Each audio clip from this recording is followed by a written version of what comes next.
이번 챕터에서는 저희가 글로벌 시장을 직접적으로 한번 짚어보도록 하겠습니다. 아무래도 가장 2020년 시장이 팬데믹이 오고 나서 가장 각광받았던, 그리고 글로벌 투자자들이 가장 좋아했던 자산은 아무래도 금인가 합니다. 또한 채권으로 표시되어 있는 금리에 대한 부분이 있을 것이고, 그리고 2020년에서 2021년을 바라보는 주식시장의 어떤 EPS, 즉 기업들의 이익 전망, 이런 것들을 중심으로 해서 한번 짚어보도록 하겠습니다. 이제 그러면 실질적으로 저희가 금에 대해서 한번 리뷰하도록 하겠습니다.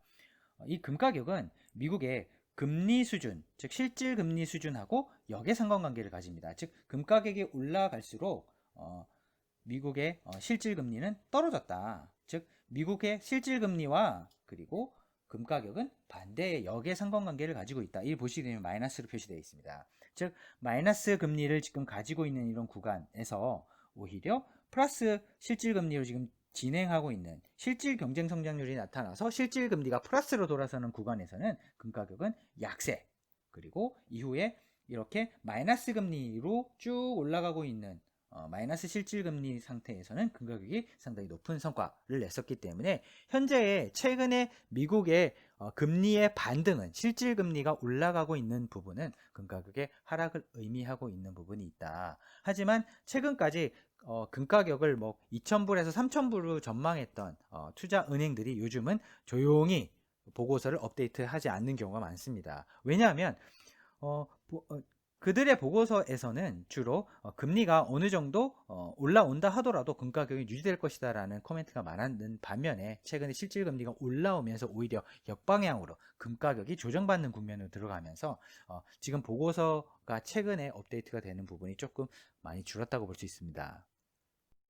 그러면 저희가 글로벌 자산 배분 혹은 한국 내에서도 에셋 클래스별로 이렇게 쭉 분산 투자를 해서 자산 간의 상관관계를 좀 떨어뜨려서 투자했을 때에도 예전에는 꽤 높은 수익을 저희가 예상을 할 수 있었습니다. 어떻게 30년물과 같은 좀 금리가 높고 듀레이션이 아주 긴, 그러니까 만기가 긴 이런 채권들을 들고 있게 되면 1990년대만 하더라도 미국의 30년물 금리는 거의 9%대였습니다. 2000년대만 하더라도 4 혹은 3% 후반, 즉 한 4% 이상은 이런 30년물 채권으로 미국의 안전한 국채를 들고서도 저희가 누릴 수 있었는데, 지금은 1.4%에 지나지 않습니다.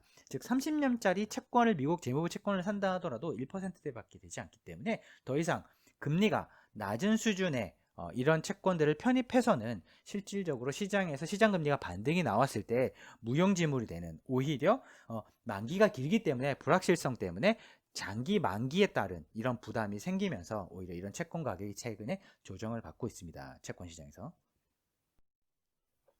그럼 추가적으로 주식시장을 한번 보셨을 때 재미있는 것을 저희가 발견하게 됩니다. 모건 스탠리 최근에 보고서에서 보게 되면 S&P 500, 미국의 대형주 500개를 기준으로 이익의 expectation, 그러니까 이런 기업들의 향후의 이익 전망을 한번 따져봤을 때 올해 2020년 기준에서 2021년을 갔을 때 거의 30% 가까운 성장을 보일 것이다 라고 지금 보고 있습니다.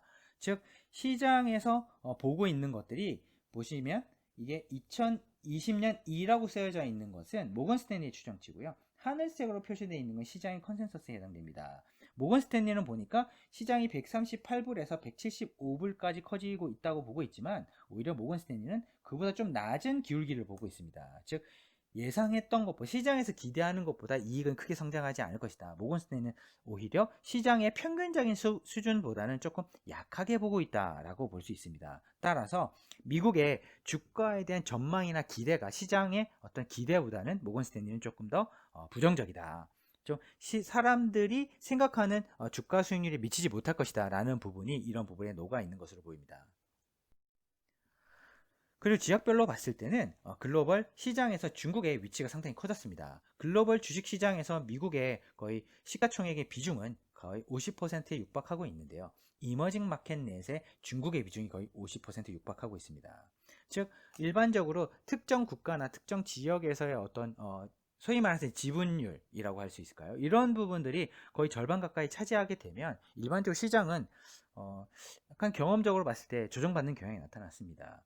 즉 현재 중국의 시가총액이 너무 커졌기 때문에 이머징 내에서도 이런 부분을 기술적으로 봤을 때는 약간 조정받을 가능성도 좀 있겠다라는 부분을 감안을 해야 될 것 같습니다.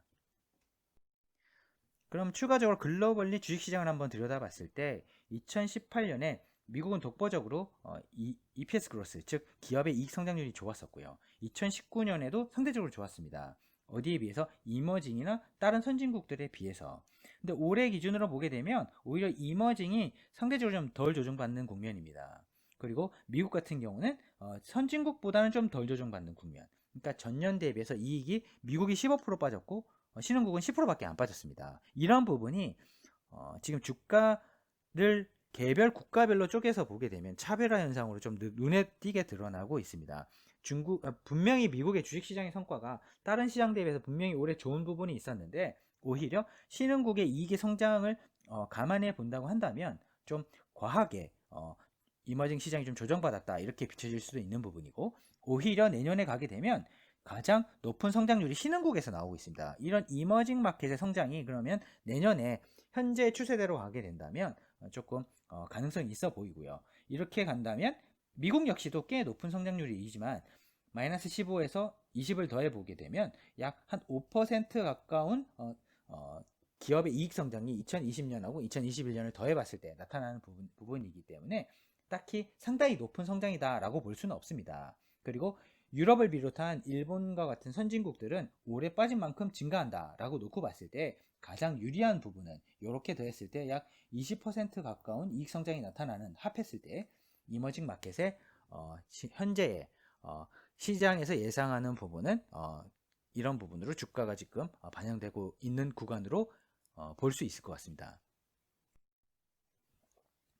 그러면 중국을 놓고 한번, 그러면 저희가 올해 연초에서 사실은 이제 코로나 팬데믹이 오고 나서도 중국이 가장 괜찮을 것 같다라고 사실은 하우스뷰를 가지고 실제 포트폴리오 그렇게 운영을 했었는데, 저희는 요번에 중국의 싱글스데이, 그러니까 광군제나 이런 부분에 있어서 보시게 되면 차이나 싱글스데이의 어떤 규모가 미국의 블랙 프라이데이나 사이버 먼데이 같은 것을 다 포함한 금액보다 이제 더 높은 금액을 차지하고 있습니다. 작년까지만 하더라도 중국과 미국의 이런 블랙 프라이데이류의 시장의 어떤 규모를 비교해 보면 유사한 규모였는데요. 올해 같은 경우는 훨씬 미국보다 중국의 성장률이 높게 나타났다.